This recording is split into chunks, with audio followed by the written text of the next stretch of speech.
there are some people who say that, philosophy is evil. Okay.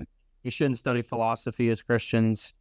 And then if we're looking at science as a particular type of philosophy, but also philosophy in general, what would you Yeah. say biblical worldview? I see what you're saying. Yeah. And some people will say, what has Jerusalem to do with Athens? Which is I believe it was Tertullian, the church father, who said that first.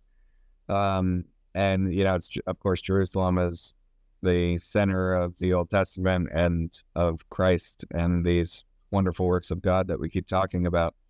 And then Athens is where classical Greek philosophy comes from: Aristotle, Plato, Socrates, Pythagoras, Archimedes when it comes to mathematics. Um, I think it's similar actually to pitting science versus religion. That's a false dichotomy. I think philosophy is very similar to mathematics, to tell you the truth. It's almost like the verbal expression of man's observation of character and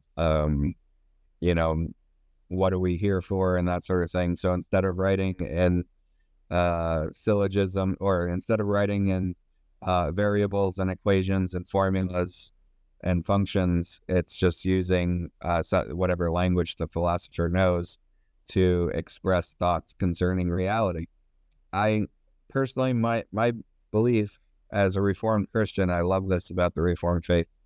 I don't think there should ever be a black list where, as a Christian, you say, I won't read this. That I want to make a caveat to that. There's certainly lewd and crude material that we shouldn't be watching or reading. What I mean, though, is that there isn't a topic off limits for investigation.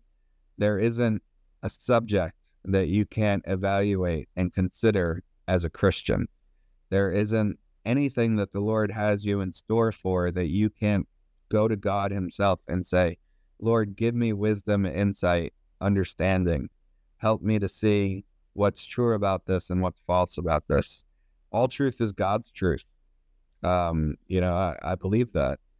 And so I believe with Bavinck, he kind of had this real grasp of like, I can study general revelation. I can study creation. I can read what people have to say about physics or metaphysics and constantly be enhanced and built up by it, while also recognizing what I disagree with. And to answer your question specifically, what would make something a good philosophy versus a flawed philosophy? I believe it is, if anything is ultimately self-referential. It's wrong because I think it's wrong. It's good because it's my dream. It's good because my heart tells me it's good. It's good because it fulfills me. All the ways something, be true to yourself, right? I mean, we talked about this last time. Your life now kind of thing. You do you. If that's it, if that's the metaphysic, if beyond the endeavor is just you and your preferences, I think that's tremendously flawed.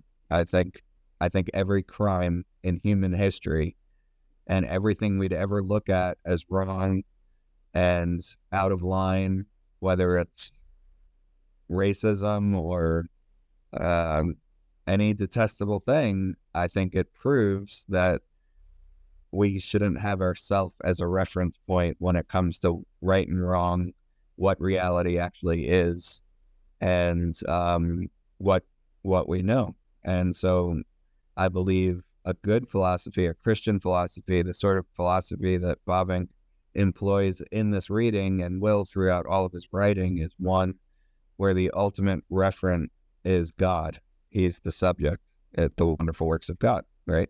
Not the wonderful works of me, myself and I. Not the wonderful thoughts of me, myself and I, or the heart of me, myself and I, but no, man's chief end is to glorify God and enjoy him forever.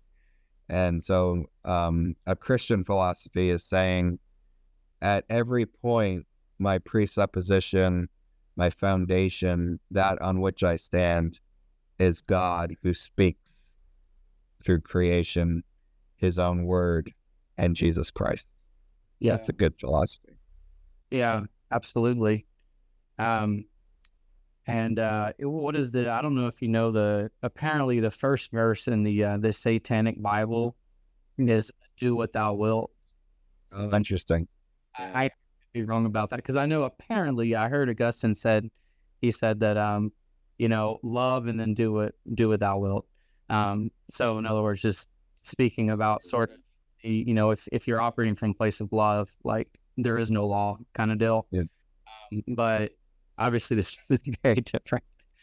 Well, it is remarkable how close that idea, I don't know the Satanic Bible, but if that is its first verse, it's just so remarkably similar to the account in the beginning of Genesis, where there's a loving God who has lovingly created and has given a law that is loving. And Satan's question, or the serpent's question, is, has God really said? Really? Don't, casting some doubt in there to get to do what you would, do what you will, be self-referential.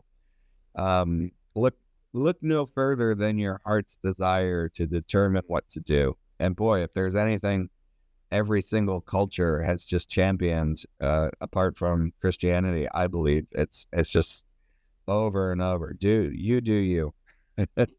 That's not just the religion of 2024, but I think maybe it's just the perennial false religion option.